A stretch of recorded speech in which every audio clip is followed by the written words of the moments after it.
Hello, good morning and welcome. It's Wednesday, January the 28th. Keir Starmer will land in Beijing today with 54 business execs and a travelling press pack to be received by a Chinese guard of honour, apparently living his best life and quite open about it on the plane. But is the number 10 delegation going to try and sell the chip on cheery vibes alone, or is the Prime Minister going to actually achieve anything concrete? My name is Sam Coates of Sky News. My name is Anne McElvoy of Politico. Always good vibes. Keir Starmer told travelling reporters that he's been looking forward to this. It should be good. It's going to be a really important trip for us, and we will make some real progress. Number 10 is saying that this journey to Beijing is about furthering cooperation with China over trade, investment, migration, health, and climate. But we wait to find out what that all means in practice.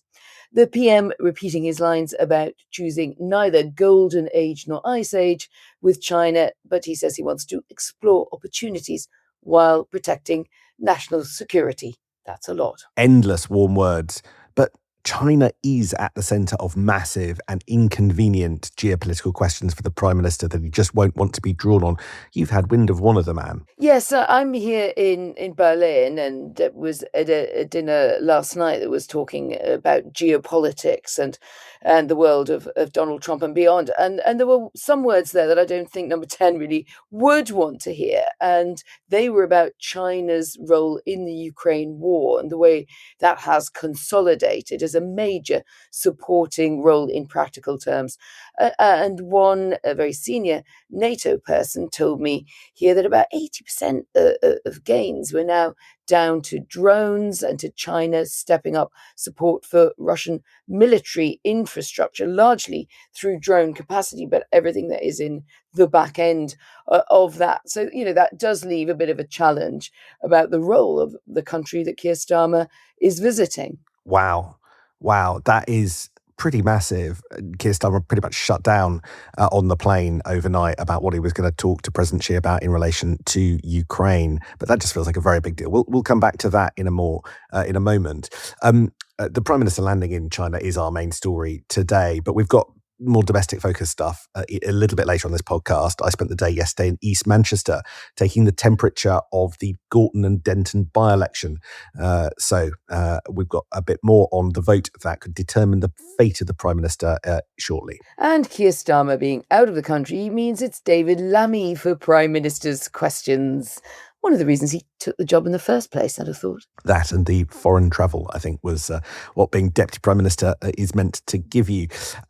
Right, over to what's going on in Beijing. A little bit of light. We did hear one concern from the Prime Minister. As a vegetarian in China, he's not sure what he's going to eat because he doesn't like tofu. But I relay that because actually number 10 was dead batting more serious questions on the way over, and don't expect a joint press conference between the two leaders like President Xi had with David Cameron in 2015. So there is an interesting question about what we're actually going to learn this week. But it's a critical time for the trip because there is a question both about China's role in geopolitics, as you're saying, but also in global trade, as China increasingly successfully has a monopoly on critical industries like car and steel, certain critical minerals. And that leaves Britain having to work out whether to pay more than lip service to the security threat that everybody agrees is also present. Well, Starmer is presenting himself as what he calls a British pragmatist on this trip. I think that's a very Keir construction, basically. Two words that don't quite fit together, but you sort of know what he means. Someone who doesn't pick sides between Donald Trump and President Xi. And he went out of his way to praise Donald Trump having disagreed over Greenland and Chagos. Back to more familiar emollient territory, with Starmer calling the US one of the closest relationships we hold on defense, security, intelligence, on trade, and lots of areas. We had a very successful state visit from President Trump last year, which led to hundreds of billions of pounds being invested in each other's economies. So it's a very important relationship. We were back to business as schmoozy normal there. So Keir Starmer sort of wants to agree with everybody, but there becomes a point where that's just not possible. And I think we found it on the plane overnight. And this is a weird one. So if you're on the side of Beijing and you're on the side of Washington, then you have to push back at the analysis of one Mark Carney, the Prime Minister of Canada. And this is one of the most interesting exchanges that we had overnight on the plane. He was asked about the Davos speech of the Canadian Prime Minister and former Bank of England chief. And if you remember, Mark Carney said in that speech that the so-called middle nations, which is, I think a category that you would include the UK in alongside Canada, even though we wouldn't like that term, Carney was suggesting that middle nations need to unite to push back powerful nation ambitions, basically referring to the US and China. So what did Starmer think of that? Well, here is actually we found something that he rejected. He said, I'm a pragmatist, a British pragmatist applying common sense, and therefore I'm pleased that we have a good relationship with both the US and China. So no, absolutely no sense of a middle nation pushing back at both from him. So the one person he disagrees with is Mark Carney. Well, there's a good reason for that, because although Carney's speech was seen as being this great kind of rebirth of a new liberal internationalism, what he was essentially saying, and I listened to that speech in Davos, was move away from the US. It's just stop hoping you can somehow persuade Donald Trump to take your interests more seriously. But Carney is also very strongly for moving in trade terms towards China, and that is indeed what he is doing. Now, I think where there is that problem that you're pointing to there was that what do you do then? Do you have one policy on security and another one completely on growth? I mean, that was, to be honest, a bit of a dividing line among people I was with here at this huge economic summit. There was someone who had about 50 billion in assets under management who just said this is inevitably what it's going to be. We're going to say one thing on security and we'll have to just ward off China's threats. And at the same time, we absolutely need them for our futures. So I think that is maybe what Keir Starmer meant when he's British pragmatist as well, Sam, was that we were going to see some things that didn't necessarily add up together. Did you notice too that particularly on Chinese espionage, he went very, very softly. He was asked by the Telegraph, or about the Telegraph story, about the extent of Chinese spying and hacking on Downing Street, and was asked if there was any evidence his team had been targeted successfully. He denied that had happened. He said there was no evidence. We have robust schemes and security measures in place, as you'd expect. Okay, well that's good news, but it doesn't really give a picture his own intelligence services refer to of the pretty relentless targeting of government and Parliament. And I felt it was just a bit of a soft pedal, bit of British pragmatism. Partly we've got our new ambassador, Peter Wilson, into Beijing. I think there's just a desire not to have any argument about Chinese hacking. Few people doubt it's still going on at massive scale. Just this sense that you don't want to have any arguments in public. In the end, to governors to choose, and there's only so far that can take you. Maybe he is pursuing arguments behind closed doors. He likes to hint at that, but it's never quite clear. Look, here's a tangible question. One of the critical things that I'm watching for is what happens on steel. The truth is, and that despite ministerial rhetoric, we have a pretty small remaining sovereign steelmaking capacity in this country. And we're actually in dispute with China over that, or at least a company close to the Chinese state about that. If you remember last year, one of the last steelmaking plants, which is in Scunthorpe, there are lots of fears it was going to be shuttered because the Chinese firm that owns it was not paying for further raw materials to keep the company's coke blast furnaces open. Now, that firm is, of course, Jingye. So we all piled into Parliament on a Saturday in mid-April to pass emergency legislation. What that emergency legislation did is took control of operations, which is several of the steps towards nationalisation, but wasn't quite ownership. The Chinese companies still own it. So we sort of got this really messy situation that's been running ever since then. But the weird thing is that we're not any closer to a resolution. Everyone expects it to be nationalised, but then there's a question of who pays for it. Does the British government pay Jingye for it? And because the risk that there might be a row with China exists if we take full control, it's all in limbo. The taxpayer's paying £1 to £2 million a day to keep the thing going, you might be able to wrap it up with a further onward sail if the nationalisation question was resolved. So there is a real cost to the taxpayer for this. But is Keir Starmer going to sit on his hands and let this situation continue for fear of upsetting Beijing, or is this one of those things that's going to be gripped on this trip? And therefore, looking at that in the context that bluntly, China is a not quite monopoly supplier of steel, but does provide overwhelming amount of that for infrastructure and for industry, is an absolutely key question that I'm interested to see whether he can resolve in this trip. So there's my big test for the week. And also that you remind us about Jingye. Do you remember we used to talk about it pretty much every day on the podcast and in the political headlines? And you're right, it's just one of those things that's gone a bit into abeyance. So is that going to change as a result of this?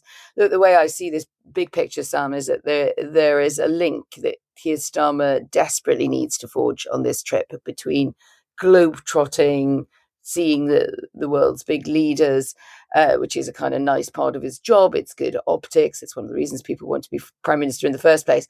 And national priorities and internal management of his Labour Party problems, that he needs to be able to sort of make a link between the two, that he got something back. And what you point to would be, of course, absolutely plumb territory there, that you were able to advance something on something that got stuck, that matters to a lot of people, that matters to a lot of MPs. The other issue, looking at it from Beijing's point of view, and I don't set myself up here as an expert on China's view of steel policy, but if you've got Friedrich Merz coming along in about 2 weeks' time, I think it's just over 2 weeks. I mean, they might as well just keep the banquet going, really. You know that you have some competition on things like steel and on deals that you can do with other hungry governments. So it's not all about the UK at all, from where Beijing is sitting in the next month. Right. Should we bring things back home? I want to do Gorton and Denton. I've been on the road for a week and a half. I need Sam Coates on Gorton and Denton, the Gorton and Denton correspondent. Let me give you everything you need to know about that. Yesterday was day one proper of a by-election campaign, and that we all know, and we were talking about yesterday, could determine the fate of Keir Starmer. He's created an additional point of jeopardy between now and the May elections, which he needn't have done, but has successfully conceived. And so I went there for just to take the temperature of the area and to watch the opening kind of salvos of the various parties. At lunchtime, Reform UK became the first big party to unveil their candidate. You had Lee Anderson unveiling the academic and pundit Matt Goodwin. That's another cross on the GB News bingo card of Reform politicians. And in the evening, I went to the rally of the Greens, who have yet to select, who held it with Zach Palansky, to a packed room, packed Pakistani community hall, 3 times as many people there, I thought, as in the Reform UK event. It's an absolute blockbuster. Right, so that's what it looks like potentially on the ballot slip. But what's the mood? I mean, this is Gorton and Denton finding itself really at the heart of Labour's psychodrama, as the Home Secretary put it, or thought it shouldn't be. But how did you actually find it there? What were people talking about? Well, the first big point that struck me is that whatever the result, Keir Starmer's going to own it. So if you wander around the streets and you talk to people, the votes splattered every single direction you could imagine when I was touring Gorton and Denton. Reform, Labour, Green, uncertain. This is a full spectrum. But I did get several people unilaterally saying, look, the thing that would have got it over the line for me is if Andy Burnham had stood. So there will be an element which the decision that Keir Starmer made last weekend reverberates. I did actually talk to the founder of the Manchester Mill, the kind of excellent Manchester-based journalism enterprise, about, we've got very strong community links about the Burnham question.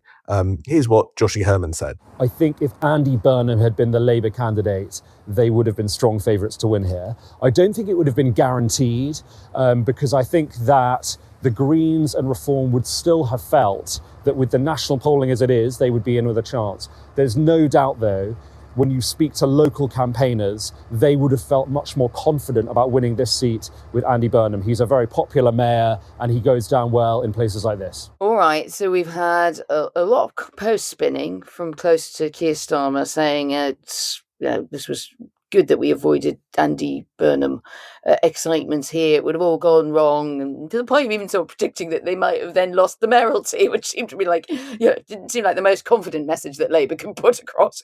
Hey, couldn't just lose one, we might lose two. But did you really get a sense then of who you thought was going to win?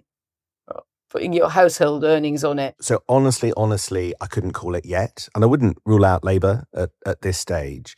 The seat of Gorton and Denton has been Labour forever. It's one of those places that traditionally was one of the poorer post-industrial areas. It was an area where railway workers once dominated. It's a kind of hammer shape with different types of community in the sort of head of the hammer from the rest of the rest of the handle. There's one part of it that's kind of quite liberal, student-based, sort of middle class, which could be sort of rich pickings for the Greens if they manage to unpick part of the community there. There are other bits, more kind of white working class in the sort of head of the hammer, which could prove a draw to reform. I suppose the question is, if what Labour did in this seat for years and years was to unite those two communities, could a by-election campaign be run over the next month by either the Greens or Reform, which actually targets just individual parts of the communities separately and effectively divides the seat and sort of comes up through the middle? So the Greens, could they use the large South Asian population? I was at the rally. There were Stop the War Coalition figures, Jeremy Corbyn Labour era figures like Salma Yaqub rousing the crowd. Could that work with one part of the seat? Listen to Rob Ford, the academic from Manchester University, about whether or not such techniques could work. You've got very different, highly charged local issues in the two halves of the seat. In the Manchester part, the more Muslim and young professional part, there'll be a lot of campaigning on Gaza, particularly with the Workers' Party picking up a high-profile candidate. In the Gorton part, you may see a lot of quite polarising identity politics from Reform UK, potentially on issues like crime, grooming gangs, immigration, and so forth. So it just strikes me as it is a mega three-way battle. One more question, Anne. How hard does Labour actually try to win the seat? How much money does it put in? You've got Angela Rayner next door, Johnny Reynolds pretty much next door, the chief whip. You've got Lisa Nandy just the other side of Manchester. You've got Andy Burnham there as well. Do these figures actually roll up their sleeves and put everything into winning this seat?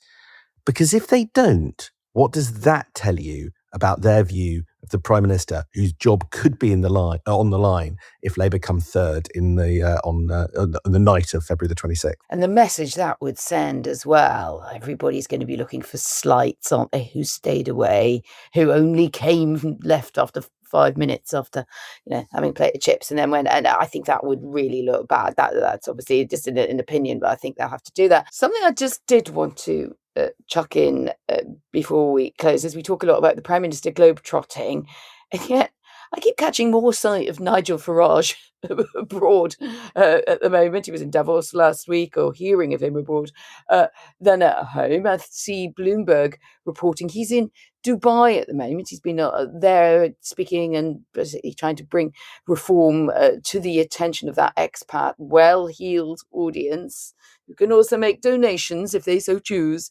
in Dubai. And what caught my eye is he was seeing someone there who's come out and support I know reasonably well, Sunny Varkey. Sunny Varkey is a huge education entrepreneur. The Varkey family also have a foundation, do various education good works projects, including a massive and massively well-funded International Teacher Prize.